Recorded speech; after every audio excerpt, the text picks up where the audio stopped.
Kita lanjutkan perbincangan ke Mbak Titi. Mbak Titi, tadi dikatakan oleh Mas Hensat bahwa daftar cekal bisakah untuk diberlakukan gitu ya ketika protes yang dilakukan oleh TKN Prabowo Gibran ini adalah pendukung dari 03 melakukan gerakan yang serempak gitu ketika capres dari 01 dan 02 menjawab. Nah, bisa tidak semua pendukung kalau memang serentak gitu ya, artinya bahwa daftar cekalnya ke semua pendukung yang tadi malam dong? Ya, aturan itu kan yang membuat KPU. Otoritas itu sepenuhnya ada pada KPU. Siapa yang mau diundang, siapa yang mau dihadirkan, siapa yang boleh hadir, itu semua ada pada KPU.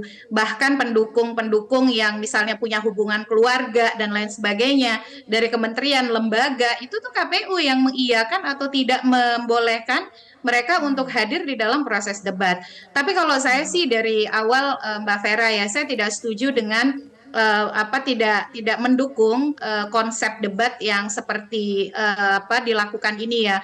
Seolah-olah ini kita nonton konser atau kemudian nonton pertandingan lalu meminta audiens yang sangat besar jumlahnya untuk kalem-kalem aja, diem-diem aja, dan kemudian istilahnya itu tenang begitu ya. Nah, kalau memang tujuannya itu dari awal, konsep debatnya ya sudah yang dihadirkan itu pasangan calon saja, tim inti, dan kemudian juga panitia. Dengan demikian peristiwa-peristiwa keriuhan atau kemudian suara-suara atau kemudian komentar-komentar yang tidak menyenangkan itu bisa dihindari. Nah, sayangnya kan kita ini euforianya kadang-kadang ya seperti seolah-olah tuh semua ingin hadir gitu ya.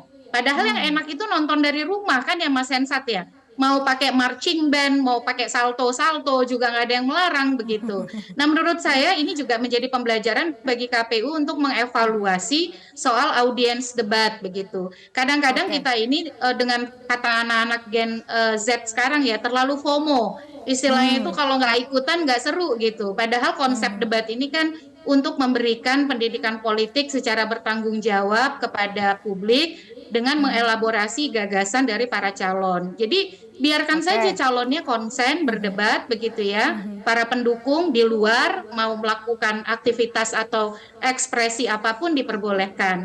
Tapi saya setuju harusnya ada sanksi bagi mereka yang tidak mematuhi tata tertib debat. Misalnya mengolok-olok calon gitu ya, itu juga nggak boleh tuh. Karena kan sekali lagi debat itu adalah kampanye yang menjadi bagian dari pendidikan politik yang bertanggung jawab, di mana di sana disampaikan visi misi program kerja dan kemudian elaborasi oleh panelis melalui pertanyaannya dan antar calon begitu. Jadi sebenarnya keberadaan pendukung itu bagi saya sih tidak substansial dan tidak terlalu diperlukan kecuali kalau calonnya merasa tidak percaya diri ya tanpa yel-yel atau kemudian tanpa sorak-sorai dari pendukung. Tapi saya yakin para calon juga tidak terlalu ada hal seperti itu pun tidak masalah. Mestinya ya tidak usah hadir sekalian gitu ya kalau saya Mbak.